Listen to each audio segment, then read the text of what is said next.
Buenas tardes a todos los presentes y a nuestros distinguidos panelistas. Agradecemos en primer lugar a la Facultad de Ciencias Jurídicas y Sociales de la UPSA, a la Sociedad Boliviana de Estudios Clásicos y a la Cátedra Libre Manfredo Kempf Mercado por hacer este evento posible. A continuación cedemos la palabra al vicerrector de la UPSA, Sergio Daga, que nos va a hacer algunos comentarios. Gracias, chicos. Para mí es un placer que esto haya ocurrido. La verdad que yo lo conocí a Juan cuando Juan era un estudiante universitario en la Universidad de Navarra. Yo hacía el doctorado y él estaba haciendo la licenciatura. Y compartimos el deseo y el ánimo y el conocimiento por los clásicos desde entonces. Ahora verlo, Juan, ahora como profesor en una universidad chilena y con una relación tan sólida con la Sociedad de Estudios Clásicos, para mí es una alegría también enorme. Agradecer a don Mario, gracias que esto haya sido posible y que ocurra aquí en la UPSA. Las obras que él ha traducido y las obras se encuentran en esta biblioteca. Muchos de nuestros profesores utilizan mucho de su material, así que era muy natural para la UPSA que esto ocurra. Estoy deseando que tengamos todos una excelente jornada y le agradezco muchísimo en nombre de toda la universidad su presencia acá. Muchísimas gracias. Bueno, sin mayor preámbulo, damos inicio a la presentación de la nueva edición de la Apología de Sócrates Platónica en texto bilingüe, griego-español con traducción, comentario y notas a cargo de Mario Frías Infante, que nos honra el día de hoy con su presencia aquí a mi izquierda. Entonces, primeramente va a hablar Enrique Fernández García, es escritor, abogado y profesor de la UPSA. Coordina la Cátedra Libre Manfredo Kempf Mercado, así como también el Instituto de Investigación y Desarrollo UPSA. Fundó el Colegio Abierto de Filosofía y dirigió Per Contari, primera revista de filosofía que se editó en Santa Cruz. Muy buenas tardes. Don Mario, es un gran gusto tenerlo aquí en esta Casa de Estudios Superiores. Sus méritos son innegables y, sin lugar a dudas, su presencia sirve para prestigiar el cometido institucional que tratamos de llevar adelante. El año 1975, Karl Popper publicó un texto que se denomina Mi concepción de la filosofía. Sostiene allí que de todas las obras filosóficas jamás escritas, la que le agradaba más era precisamente la apología o defensa de Sócrates. Desde su perspectiva, el autor de La Sociedad Abierta y sus enemigos encontraba que en este diálogo de Platón nos hallábamos frente a un ser humano modesto y valiente a la vez. Además, se subrayaba que Sócrates servía para encarnar el espíritu crítico, al igual que nos mostraba una dimensión harto respetable, me refiero a la condición de amigo de sus congéneres. Por último, entre otros elementos que resultaban necesarios para destacar la importancia de esta creación platónica, Popper manifestaba que nos hallábamos no únicamente ante una defensa de Sócrates, sino ante la más impresionante apología de la filosofía. No es entonces menor que uno se tope con diferentes voces de tono positivo cuando se ha tratado de comentar la relevancia de la apología de Sócrates. Ese texto de Popper, por cierto, aparece en este volumen En busca de un mundo mejor. Como muchos de ustedes saben, en el diálogo de Platón que hoy nos toca comentar, en la magnífica traducción de don Mario Frías Infante, se procura dar a conocer cuáles fueron las ideas que lanzó Sócrates en el juicio injusto, ciertamente, que se le inició. La acusación era impiedad, concretamente había dos cargos que se le atribuían. Estaba el hecho de no creer en los dioses de Atenas, es más, haber incorporado una nueva deidad, su daemon, y por otra parte, se les indicaba de corromper a la juventud. Todo ello, por supuesto, no tenía mayor sustento. En rigor, aludimos a un juzgamiento que debía ser considerado infundado. No obstante, las circunstancias, volveré a esto más adelante, colocaron a Sócrates en esa situación de orden jurisdiccional.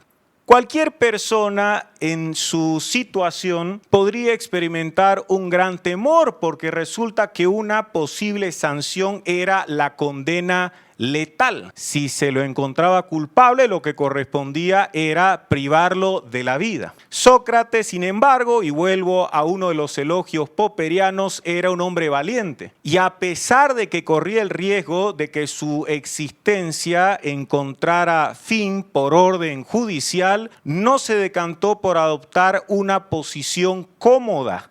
No intentó dulcificar su discurso, por lo contrario, abandonó toda tentativa que le permitiera persuadir al jurado compuesto por más de 500 personas de que él no había cometido ningún acto criminal.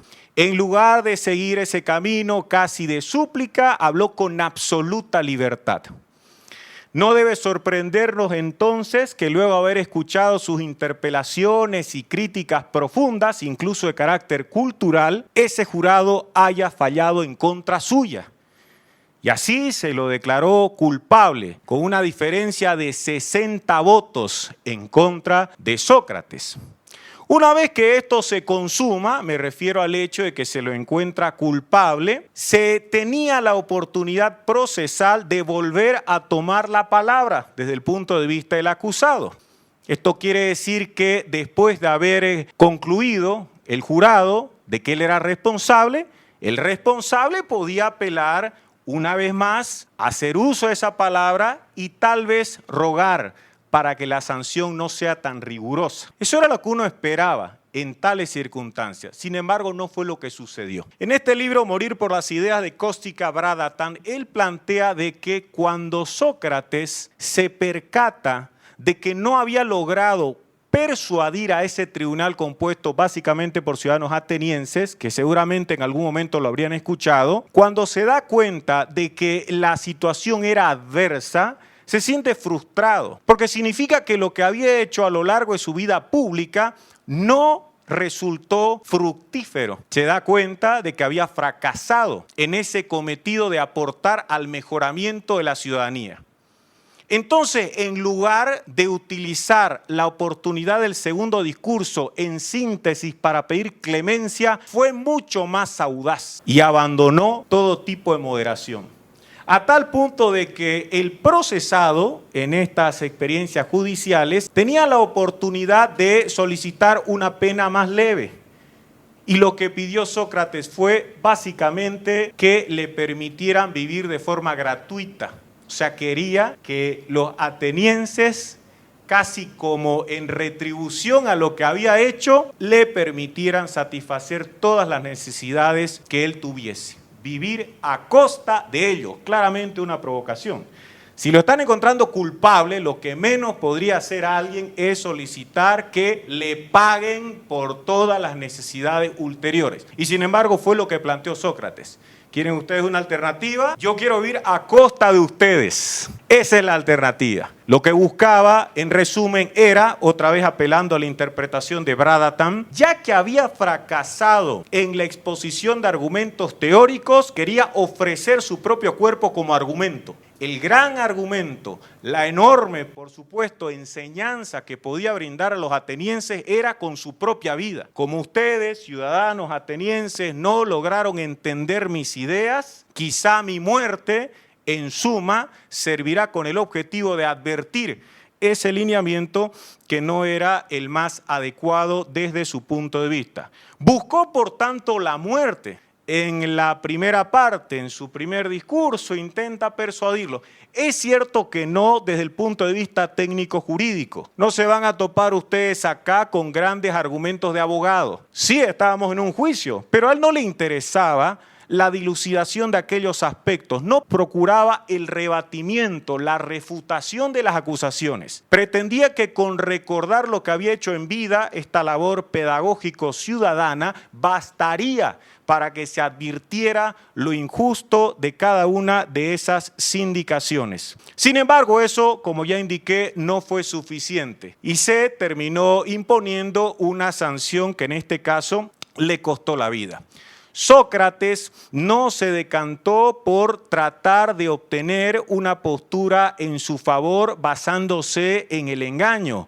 Habló con la verdad y se subraya además, y se lo puede apreciar gracias a la traducción que hoy estamos comentando, no procuró el llamado a la reflexión causando lástima. Lo que pretendía era que casi de modo descarnado se advirtiera que se estaba cometiendo, en este caso, un gravísimo error. No solo porque se cegaba la vida de un ser tan valioso en términos reflexivos como él, sino que no concordaba esa determinación con lo que nosotros podríamos considerar justo. Sócrates ha sido considerado, por ejemplo, desde el punto de vista de Jaspers, como uno de los hombres decisivos del pensamiento. Jaspers, destacado filósofo alemán, decía que teníamos 4 hombres decisivos. Estaba Buda, Confucio, Jesús y se hallaba igualmente Sócrates. A pesar de eso, es perfectamente razonable que apelando a lo que él hizo, que gustaba de las provocaciones, uno no debiera quedarse con miradas poco críticas, porque si bien podemos encontrar elementos que justifiquen elogios en favor de Sócrates, es también posible que se deslicen algunos cuestionamientos, incluso críticas de lo que finalmente hizo. En este sentido, me gustaría recordar ciertas observaciones que se han llevado a cabo en torno a la figura de Sócrates y sus ideas. Aquí tengo un libro de Bertrand Russell, que es una de sus autobiografías intelectuales, tiene más de un texto con esa finalidad, y lo traje porque Russell sostiene que nunca, dice él, moriría por sus ideas porque podría estar equivocado. Y lo recuerdo porque, en resumen, cuando uno está recordando la figura de Sócrates, dice, qué bien que murió de acuerdo con sus principales convicciones, una persona valiente, fue inflexible, le dieron la oportunidad de fugarse y él se resistió a eso porque ante todo quería ser coherente. Desde luego, es perfectamente posible, mucho más en tiempos marcados por la impostura o el oportunismo, lo estamos viviendo en época electoral, que uno destaque la necesidad de que las personas sean coherentes, de que condiga lo que alguien sostenga con lo que realiza. Y está bien, podríamos resaltar la figura de Sócrates porque fue un mártir que murió, sin embargo, conforme a lo que él consideraba adecuado. El problema, volviendo a Russell, es que uno se puede equivocar y es también perfectamente posible que Sócrates se haya equivocado. No había ninguna duda de que el juicio estaba marcado por la injusticia.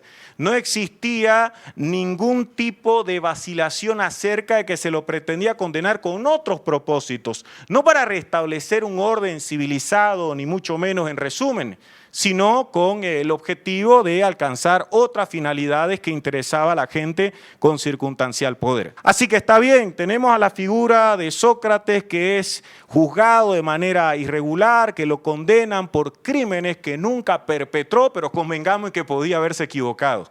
El segundo problema que tiene que ver con esto de morir con las ideas y que resulta hasta mucho más peligroso. Aquí tengo el libro El hombre rebelde de Albert Camus de 1951. Resulta que uno puede hasta justificar que alguien muera por sus ideas. Claro, el problema es que alguien también pueda justificar matar por ideas. Y lamentablemente en el siglo XX, por ejemplo, tenemos grandes masacres que se han justificado desde el punto de vista ideológico. Así que los ideólogos, los intelectuales, algún académico, no dogmario obviamente, no han tenido ningún inconveniente en justificar que la gente muera. Uno de los intelectuales de la Revolución Francesa fue Marat, intelectual, pero todos los días estaba pensando en listas de gente que debía ser decapitada. Así que hay un problema, a lo mejor alguien se equivoca. Y si bien en determinadas circunstancias podríamos estar de acuerdo con que alguien muera por sus ideas, el problema es que esa persona quizá diga, yo no voy a morir, pero sí hay que matar por mis ideas. Y tal vez en ese caso muy concreto no se justifique. Hay tiranicidios que se justifican, pero hay asesinatos políticos que ni de lejos han contribuido al mejoramiento o progreso de la humanidad. Por otra parte, en un ensayo de Hannah Arendt sobre la desobediencia civil, que está en este libro Crisis de la República, Hannah Arendt compara dos figuras. Por un lado está Henry David Thoreau y por otro lado está Sócrates. Y claro, ella compara y dice, a ver, pensemos en esto que se reflexionaba en el mundo antiguo, la diferencia entre el hombre bueno y el buen ciudadano. Porque para Popper, lo recuerdo, Sócrates, entre otras cosas, fue un buen ciudadano. Bueno, pero ¿qué implica ser buen ciudadano? El buen ciudadano es el individuo que cumple la ley a rajatabla, sin importar la circunstancia. Ese es un buen ciudadano, el que paga impuestos, el que no tiene ningún inconveniente en someterse a la rigurosidad policial y lograr su inspección técnica. Ese es un buen ciudadano. El hombre bueno, sin embargo, se preguntará ante todo si el cumplimiento de una norma concuerda con sus convicciones éticas. Ese va a ser el hombre bueno. Y el hombre bueno va a estar más cerca, sin duda, de la figura de Henry David Thoreau que la de Sócrates. Porque en el caso de Thoreau prefería actuar conforme a sus convicciones éticas, no pagar impuestos. Porque pagar impuestos, ¿qué implicaba? Contribuir con recursos a que Estados Unidos entre en guerra con México y además a que se mantenga un sistema asignado por la esclavitud. De manera que para Thoreau lo que correspondía como hombre bueno era no cumplir la ley y termina en la cárcel. Aunque no es un gran tormento, pasa solo una noche en la cárcel porque su tía paga la fianza, pero está el acontecimiento muy específico de que Thoreau, en la disyuntiva entre ser un hombre bueno o un buen ciudadano, prefiere ser un hombre bueno. Y Sócrates, cuando se le presenta la oportunidad de ser un hombre bueno o un buen ciudadano, por ejemplo, cuando le proponen fugarse, Sócrates no se fuga, porque Sócrates no quiere hacer un mal devolviendo un mal. ¿A quién le va a hacer un mal? A las leyes, que es lo que él señala. Además lo dice en el diálogo Critón, acá tengo la obra editada por Plural con la traducción de don Mario Frías Infante. Acá le dice en Critón que no quiere hacer daño a quién, a las leyes. Y a Thoreau no le interesaba en absoluto hacer daño a la ley. Lo que a él le importaba era actuar de acuerdo con sus convicciones más profundas desde el punto de vista ético. Entonces, nos encontramos frente a Sócrates, que puede ser igualmente objeto de cuestionamiento, independientemente de la innegable grandeza que cabe atribuírsele. El último punto, hace algunos años fue finalista del premio Anagrama de Ensayo don Rafael del Águila. Tiene un ensayo magnífico que se llama Sócrates Furioso, el Pensador y la Ciudad. ¿Qué dice don Rafael del Águila? Él observa que está bien, nosotros nos quedamos con la figura del mártir, de quien está provocando, lanzando reflexiones, invitando a que la gente hasta opte por el camino del desacato. Pero resulta que hay que tomar en cuenta el contexto histórico. Atenas había años previos sufrido por el rigor de los 30 tiranos que fueron impuestos, fue un régimen impuesto por Esparta el año 404 a.C. a Atenas porque derrotaron a los atenienses.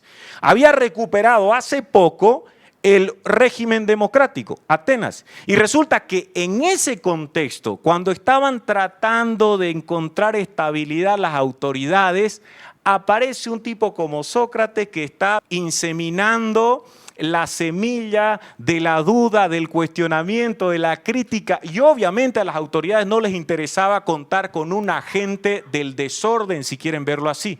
En consecuencia, el juzgamiento a Sócrates responderá también al ánimo de establecer un régimen democrático que tenga mayor estabilidad, porque en ese momento se entendían que las críticas ciudadanas no deberían ser estimuladas, al menos no de la forma radical que en este caso tenía como protagonista a Sócrates. Esa es otra observación que en ese caso hace don Rafael del Águila.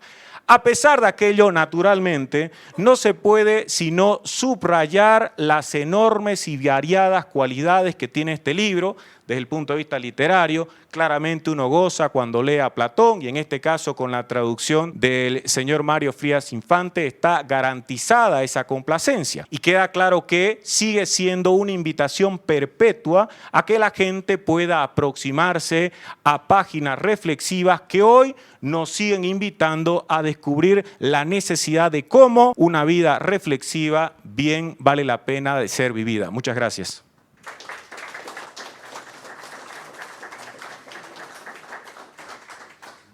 Muchísimas gracias por tan interesante reflexión.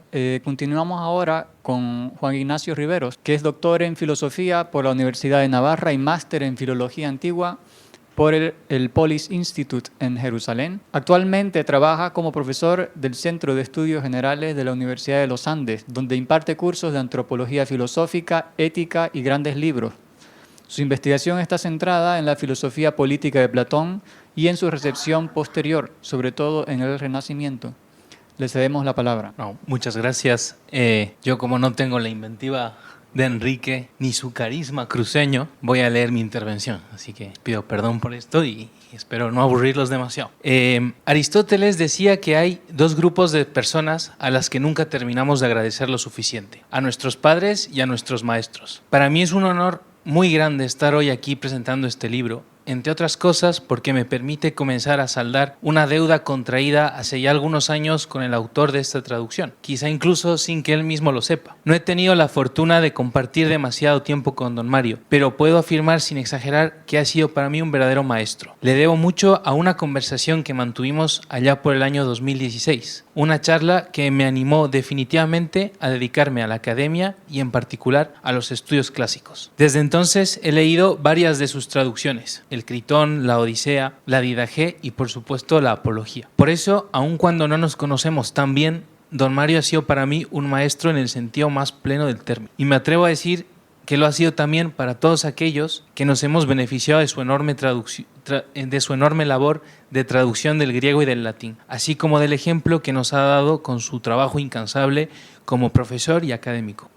Sus traducciones, reconocidas a nivel internacional, han sido fundamentales para que muchos jóvenes bolivianos nos acerquemos al mundo de los clásicos grecorromanos. Por todo ello, don Mario, le damos una vez más las gracias, especialmente por este nuevo trabajo que hoy nos presenta. Ahora que soy profesor universitario, puedo decir por experiencia que la traducción no es una de las contribuciones académicas más valoradas. En nuestro medio, que está obsesionado con los rankings y dominado por la fiebre del paper indexado, la traducción se ha convertido cada vez más en un acto quijotesco, casi una forma de rebeldía frente al sistema, que la mayoría de las universidades, modeladas a imagen y semejanza de la Research University norteamericana, tienen a desaconsejar en sus profesores. Don Mario nos presenta hoy una obra que ha sido traducida al español en numerosas ocasiones. Sin embargo, esta nueva edición destaca por múltiples razones.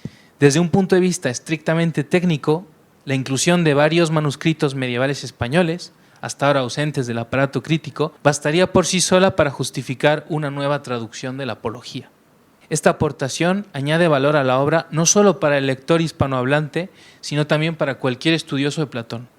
A ello se suman otros méritos que merecen ser destacados desde la perspectiva del especialista: el excelente estudio introductorio del profesor Chamani, las cuidadas notas al texto, la muy útil bibliografía básica de fuentes secundarias, así como el índice de nombres y lugares. Pero no es el punto del especialista el que me interesa destacar hoy. Pienso que algo, por impecable que esté desde el punto de vista técnico, carece de verdadero valor si no contribuye al bien de la sociedad. Como ya he señalado, la traducción y la retraducción de las grandes obras del pasado están poco valoradas en el ámbito académico. ¿Qué puede tener entonces que decir el público general?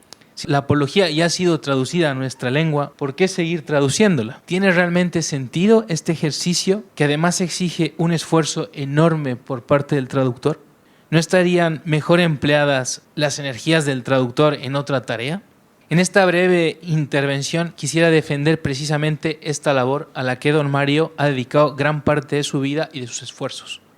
La traducción no es simplemente uno más de los trabajos valiosos dentro del amplio panorama de los estudios clásicos. Creo sinceramente que para quienes nos dedicamos al mundo antiguo, hoy más que nunca, la traducción y el comentario de los grandes clásicos constituyen la más importante de nuestras tareas, aquella que justifica que sigamos siendo parte de la universidad, nuestra contribución más significativa al bien común de las sociedades a las que pertenecemos. Defender la traducción de los clásicos como una tarea central para la universidad nos obliga, sin embargo, a dar un paso atrás y a afrontar una pregunta más fundamental, porque la cuestión de por qué seguir traduciendo a los clásicos hoy en día se enlaza necesariamente con otra más amplia. ¿Por qué seguir leyendo a Platón? ¿Por qué seguir leyendo a los clásicos en general? En un mundo que evoluciona a un ritmo vertiginoso, donde habilidades que hasta ayer parecían imprescindibles se vuelven obsoletas de un día para el otro con el avance de la inteligencia artificial, resulta legítimo preguntarse si tiene sentido seguir buscando respuestas en textos escritos hace 2400 años. Nuestro tiempo nos exige respuestas rápidas, eficaces y técnicamente precisas. Los problemas que enfrenta el hombre contemporáneo son tan variados y tan cambiantes que el estudio de las humanidades se presenta a veces como un lujo, o peor aún, como un capricho, heredado de una época que creemos haber dejado atrás. Durante mucho tiempo bastaba con afirmar que una obra era un clásico para justificar su presencia en una currícula académica. La formación de hombres y mujeres cultos, capaces de dialogar entre sí sobre asuntos fundamentales, presuponía un horizonte común de referencias compartidas, constituido precisamente por esas obras que seguimos llamando clásicas. Pero hoy esta premisa ya no es evidente. ¿Sigue siendo esta una necesidad de nuestro tiempo? ¿Debe seguir siendo el objetivo central de la educación la formación de personas cultas? ¿O debemos orientarla más bien a la formación de técnicos altamente competentes, capaces de ofrecer respuestas inmediatas a las exigencias de nuestro mundo? No cabe duda de que esta última es hoy la opción preferida de la mayoría de nuestros contemporáneos. La formación técnica orientada a la eficiencia y a la resolución inmediata de problemas concretos parece ofrecer respuestas más claras y más rápidas a las exigencias de nuestro tiempo. Sin embargo, para personas como Don Mario, que han dedicado su vida y sus esfuerzos a revitalizar el estudio de los clásicos, una educación primordialmente técnica no puede constituir una respuesta adecuada a los problemas más profundos del hombre, ni a los del hombre de hoy, ni a los de ningún tiempo pasado o porvenir. Y esto se debe a que los clásicos no se ocupan en primer lugar de problemas técnicos, sino de algo mucho más difícil y más fundamental, el misterio del hombre.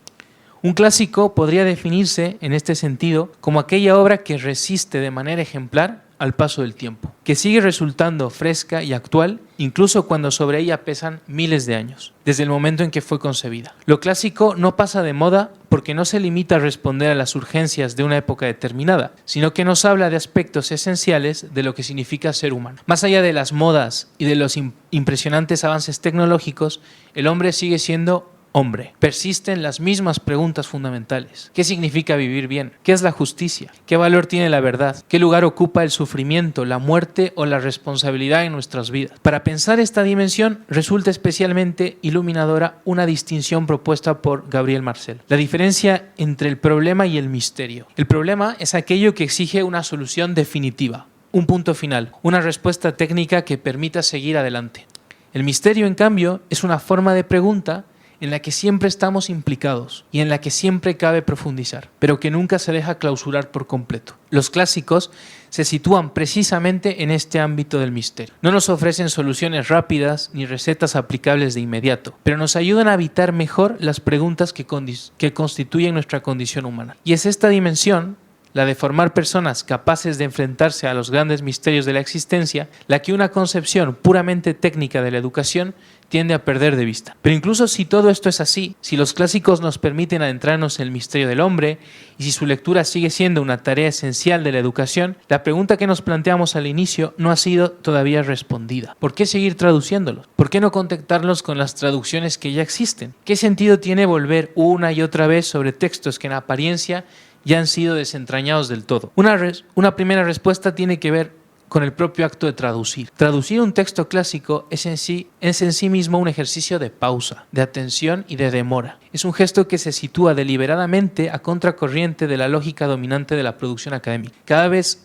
más marcada por la rapidez, la acumulación y el consumo inmediato de resultados. Frente al paper, concebido muchas veces para ser producido, indexado y rápidamente olvidado, la traducción exige tiempo, silencio y una escucha prolongada del texto.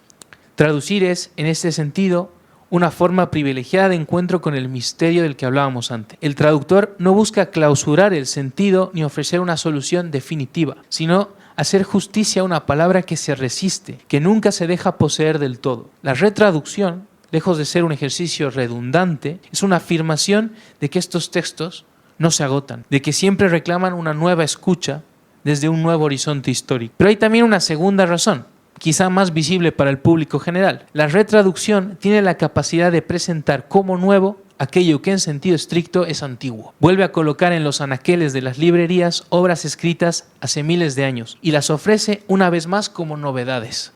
Y esto no es un simple artificio editorial. Aunque los textos no sean nuevos en un sentido cronológico, la retraducción les hace justicia al mostrar su vigencia y su actualidad en un lenguaje inteligible para el lector de hoy. Cada época tiene su sensibilidad, su modo de preguntar y también su manera de leer. Una traducción envejece no porque el texto haya perdido valor, sino porque ha cambiado el mundo del lector. Retraducir es entonces tender un nuevo puente entre el texto antiguo y el hombre contemporáneo, permitiendo que aquello que parecía lejano o superado vuelva a hablar con fuerza y claridad.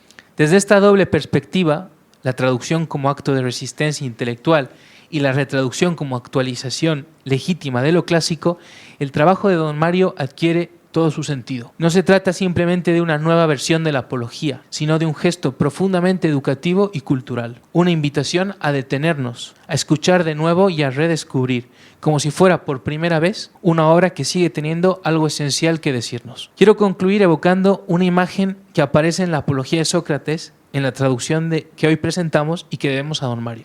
En este texto, Sócrates se compara a sí mismo con un tábano que ha sido puesto sobre un caballo grande y noble, pero lento, para despertarlo y mantenerlo en movimiento. No es una imagen complaciente. El tábano incomoda, molesta, no deja descansar. Pero precisamente por eso cumple una función esencial. Impide que el caballo se adormezca.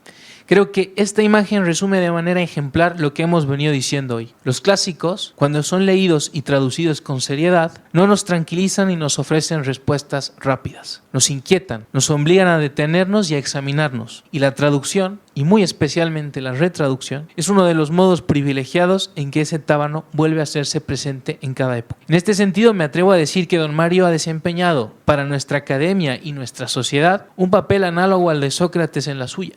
A contracorriente de los criterios dominantes de la productividad, de la prisa y del consumo intelectual inmediato, su trabajo ha sido una forma constante de interpelación, un recordatorio incómodo pero necesario de que la universidad no existe solo para producir resultados, sino para mantener vivo el examen crítico de lo humano. Si hoy seguimos leyendo a Platón y si seguimos traduciéndolo, es porque necesitamos todavía a ese tábano. Necesitamos voces que nos despierten, que nos obliguen a pensar con más lentitud y con mayor profundidad. Y por eso, don Mario, más que agradecerle una nueva traducción, queremos agradecerle una forma de entender la vida académica, como un servicio exigente, paciente y profundamente humano. Por eso los invito a todos a llevar este libro a sus manos. No es solo una obra de referencia académica, es un encuentro renovado con Sócrates, con los clásicos y con nuestra propia condición humana. Leerlo es todavía dejarse picar por ese tábano que nos despierta del letargo de lo inmediato y nos devuelve al misterio, a la reflexión y al pensamiento profundo que tanto necesitamos hoy. Muchas gracias.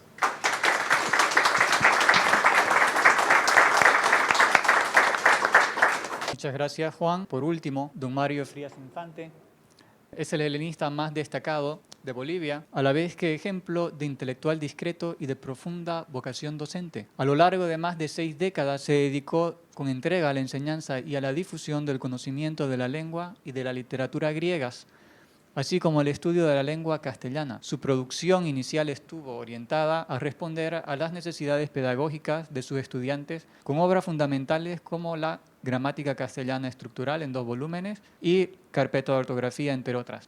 Miembro de la Academia Boliviana de la Lengua de 2011 a 2017, aportó trabajos de gran relevancia en congresos en los que se reunieron las academias de la lengua española. Su principal labor es la de traductor de obras clásicas, puesto que su acuciosidad lo llevó a ofrecer versiones de autores como Homero, Sófocles, Cicerón, Horacio y otros en el castellano vivo de Latinoamérica, en las que combinó elegancia, precisión y una claridad que las hace accesibles a las nuevas generaciones de lectores. Algunas de estas traducciones, como las de la Ilíada y Edipo Rey, fueron elaboradas en verso libre rítmico para facilitar al lector la apreciación de una de las dimensiones características de estas obras.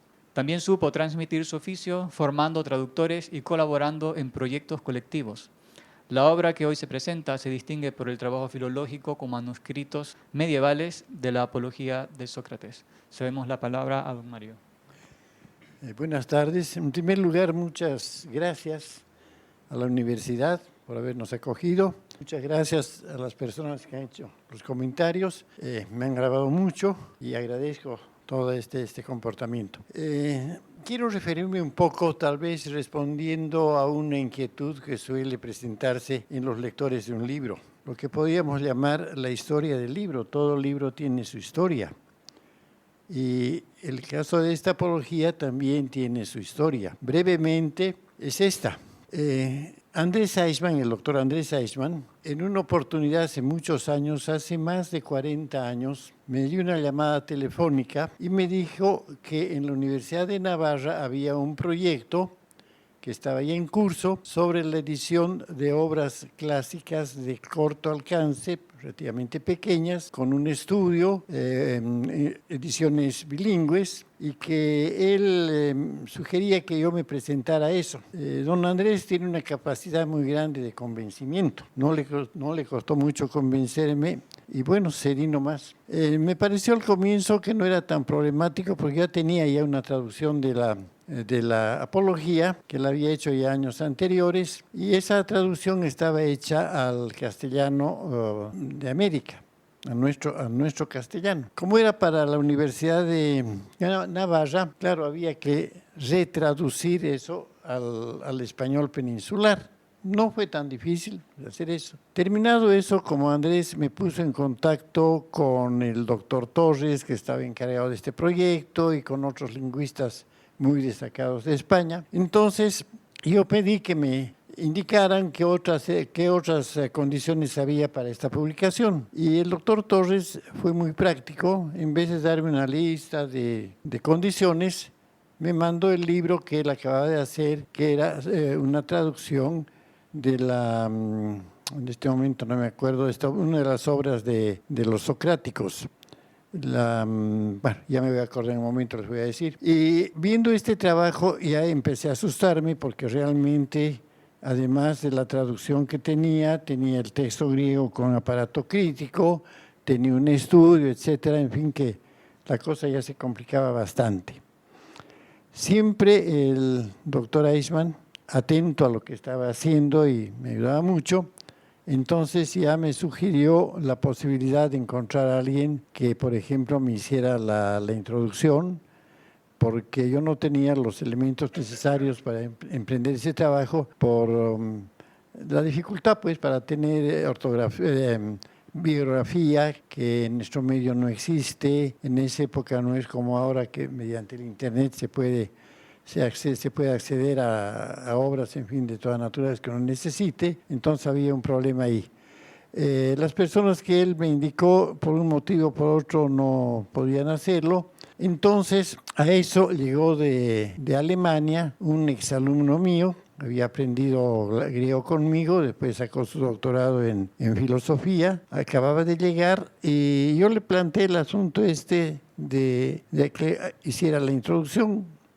La idea la acogió con gran entusiasmo y se puso de inmediato manos a la obra. No solamente vino trabajando en la introducción, sino que también me ayudó mucho en la revisión, en pulir todo el trabajo que necesita siempre un pulimiento, este tipo de obras. Doris Inti Chamani, Inti Chamani, el apellido de él es Chamani, el apellido aymara. Bueno, tuve la colaboración de él. Posteriormente tuve la colaboración de otra exalumna que también aprendió conmigo, que es la que tuvo la iniciativa de hacer los índices que están al final de la obra. Para este trabajo vino después la necesidad de hacer el estudio. Y creo que me parece también una idea del doctor Eichmann de tomar los manuscritos más o menos entre el siglo XVI y XVII, que sobre las obras de Platón y concretamente la Apología, que estaba en la Biblioteca Nacional de España, y en la Biblioteca del Escorial. Me puso en contacto con el doctor Fernández, quien tuvo la amabilidad de proporcionarme fotocopias de estos manuscritos, lo cual no era fácil porque la universidad, las bibliotecas no entregaban así nomás, fuera de un costo bastante grande. Este doctor que me colaboró en esto tuvo la amabilidad también de conseguir eso a través de la universidad sin ningún costo y con un trámite pues rapidísimo. Cuando me entregó los manuscritos me vino otro susto, porque los manuscritos realmente, la primera mirada que eché, no parecían griego. Yo pensaba que podía ser árabe, no es una lengua totalmente desconocida, porque claro, estos copistas que copiaban, hacían como en la época de la Edad Media todavía no había imprenta. Entonces los códigos antiguos tenían, para reproducirlos, tenían que encontrar personas que hicieran a mano. No siempre eran muy ilustrados, a veces hacían trabajos bastante mecánicos. Luego esos trabajos estaban mezclas de letras mayúsculas con minúsculas, frases en las cuales no había separación de palabras. En otros casos había simplemente la letra inicial de una palabra que se repetía algunas veces, en unos casos sí, en otros casos no, etc. Era realmente muy complicado. Para hacer este trabajo tuve que esos manuscritos, esas copias que me dieron, hacerlas reproducir con una ampliación, más o menos como hacen los arquitectos con los planos, llevar para que se los amplíen. Así ampliado fue más fácil y cotejando con una edición de la Apología ya impresa, la de la Universidad de Oxford, que es muy prestigiosa. Y así fui trabajando con un esfuerzo muy grande, mucho tiempo, porque no era pues nada fácil. Y luego el hacer la colación, es decir, de incluir esas variantes en relación con las ediciones, variantes que tenían estos manuscritos que habían copiado, de manera que había la distinción entre el aparato crítico ya establecido y las variantes que venían de este otro material. Inicialmente iba a hacer este trabajo para que fuera mucho más claro. Yo pensé en poner colores, de manera que un determinado color para determinados manuscritos, otro color para los otros, etc. Lamentablemente ya en el trabajo de imprenta no ha sido posible el mantener eso, de manera que ya se ha sacado simplemente sin eso, que parecía que hubiera sido muy interesante hacerlo. Fue así como fue saliendo este trabajo filológico, para lo cual también tuve que aprender, yo diría por cuenta propia, el trabajo con las escrituras antiguas, que no era fácil para el caso de la Apología. Un poco aprendí a la mala, digamos, porque no tuve oportunidad de hacer un curso, etcétera, pero bueno, salió la cosa. Ahora, ¿por qué este trabajo? En realidad, ya Juan Ignacio ha dicho mucho de esto, evidentemente, ¿no?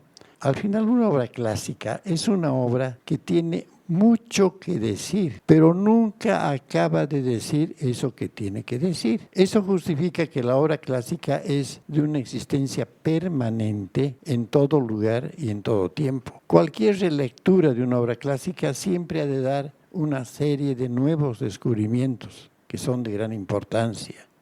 Entonces, por eso una obra clásica tiene una actualidad permanente. No pertenece a una época determinada. En cualquier época, una obra clásica es una obra contemporánea. Y ese es el gran valor que tiene. Al iniciar este trabajo con esa finalidad, pensé justamente en eso. Y a propósito, cuento una anécdota. Cuando acababa yo de hacer la primera traducción que hice de la Odisea, que había salido la obra y estaba en la vitrina de una librería, y resulta que estaba un señor parado ahí, que no era un amigo, un conocido simplemente, y cuando yo pasaba por ahí me dice: don Mario, ¿usted ha perdido el tiempo? Dice: sí, la Odisea ya ha sido traducida. Entonces yo lo miré, le dije: muchas gracias, y por lo que se me dice, ¿y para dónde va usted? Y me dice: yo voy para subiendo. Yo voy a bajar, dije, así que muchas gracias, hasta luego. ¿Qué le podía decir? Estaba él tan en la luna que explicarle eso no hubiese entendido, ¿no? Es que es cierto que la retraducción tiene una gran importancia. Horacio decía de una obra clásica que es más aere perennius, más duradera que el metal. Una obra clásica es una obra de arte, es para siempre. En cambio, la traducción es perecedera. La traducción tiene una función en determinado tiempo, para determinado tiempo, determinado público, una serie de circunstancias que van cambiando. Eso justifica que necesariamente tengan que hacerse retraducciones. Piensen ustedes, por ejemplo, una obra que yo creo que es la que más retraducciones tiene, es la Biblia. Actualmente se siguen haciendo traducciones de la Biblia y bueno, son muy importantes. Y las obras clásicas así. Las traducciones mías, por ejemplo, las he hecho en el castellano de América, precisamente el nuestro. Traducciones más antiguas, muy buenas traducciones para su tiempo y para las finalidades, eran excelentes, pero ya cumplieron esa finalidad. Esa traducción, por ejemplo, de la Ilíada y la Odisea, que está muy difundida, tiene términos que en la misma España ya no se utilizan. Utilizan en la parte ya morfológica y sintáctica, ya no tienen el voceo, tienen el usted, tanto en pronominal como verbal. Entonces eso para un estudiante boliviano, un público boliviano, le suena a algo un poquito lejano. Entonces en la traducción lo que tiene que hacerse es acercar el texto original al lector. Pero si esa traducción todavía va a tener ciertas cosas extrañas, entonces esa finalidad no se está cumpliendo exactamente, porque en muchos casos los estudiantes de toda secundaria, cuando tenían esta traducción de Segalay y Estalela, muy buena traducción, tenían que recurrir al diccionario castellano para saber qué significaban las palabras que habían sido traducidas. Entonces, eso justificaba. Entonces, ese ha sido, digamos, la finalidad que he perseguido y bueno, no yo, sino las otras personas dicen que he cumplido, no totalmente, pero por lo menos en cierta medida, este objetivo que hace las traducciones. Esa última traducción que he hecho, en el momento la considero la obra que he hecho última, pero tal vez de aquí a un tiempito pase a ser penúltima obra, porque en algún momento me va a venir la idea, trataré de resistirla, pero no siempre se pueda, de hacer alguna otra cosa. Y hay algo que está por ahí, que ya me está tentando hacer, algo del Edipo Rey. Encontré como consecuencia de las clases que daba a un grupo de alumnos, que hicimos la lectura en griego del Edipo Rey, que no es nada fácil, tiene lugares muy difíciles. Entonces yo preparaba las clases haciendo una traducción interlineal, que consiste en poner un verso del griego y debajo una traducción palabra a palabra, con algunos casos que son indispensables, pero generalmente palabra a palabra. Entonces al estudiante le facilita muchísimo porque puede entender, y al entender eso se vaya entrenando y tomando ya mayor facilidad con el texto griego. De modo que eso he encontrado ya como apuntes que había hecho y tengo la tentación de que eso se publique. ¿Hay algún impedimento? Porque como esos eran apuntes para clase, yo mismo había hecho algunas correcciones, seguramente cuando iba dando, y esas correcciones pues incomodan un poco, ¿no? Pero a ver, veremos la forma de solucionar ese problema para continuar con algo más que se pueda realizar. Bueno, habría mucho que hablar, pero ya no quiero ser abusivo, no voy a hablar más tiempo de lo que llevaría el leer la Ilíada o la Odisea, ¿no? Y bueno, he luchado bastante para hacer esto porque no me explico por qué alguno de los dioses griegos se la agarró contra mí para ponerme dificultades, pero siempre las he vencido, de manera que como Odiseo he podido pasar por encima de las dificultades que le ponían los dioses. Agradezco muchísimo nuevamente a la universidad, al público que me honra con su presencia, sobre todo aquí a los amigos que han tenido la gentileza de ocuparse en ver mi obra, comentarla de una manera tan generosa. Así que muchísimas gracias a todos y bueno, espero que lean no solamente esta obra, sino las otras, algunos han mencionado, se han referido mucho a la Odisea, pero no tanto a a la Ilíada. Es muy importante, parece que la Ilíada es mucho más larga y el volumen es muy alto, muy grande. Parece que eso asusta a las personas, por dos motivos, el tamaño y en el costo. ¿Sí? Pero la Ilíada está hecho justamente lo que decía Juan Ignacio, en un converso libre, característica interesante, y creo que ha sido una traducción bien hecha, pero no ha tenido el éxito de la otra, ¿no? La Odisea en Bolivia, yo creo que se han vendido esta edición de la última que he hecho, de la editorial, ya sé que últimamente, yo calculo entre unos 7, 8 mil ejemplares. Y se ha editado mucho y sigue editándose en Colombia. Naturalmente las ediciones o reediciones en Colombia pues son mucho más grandes que las que en Bolivia, ¿no? De modo que ha tenido bastante éxito, lo cual, bueno, satisface que el trabajo de uno haya sido útil. Para terminar, como yapa, les digo, Eucharistopoli. ¿Qué significa? Muchas gracias. En el griego, que utilizaban ya los antiguos, se utilizan los modernos también. Muchísimas gracias. Muchísimas gracias a usted, don Mario, por sus sabias palabras. Y bueno, también agradecer una vez más a nuestros otros dos ponentes, Juan Ignacio Riveros y Enrique Fernández García, y a todos ustedes los presentes por su interés, por venir. Han hecho este evento algo muy ameno. Muchas gracias y buenas tardes.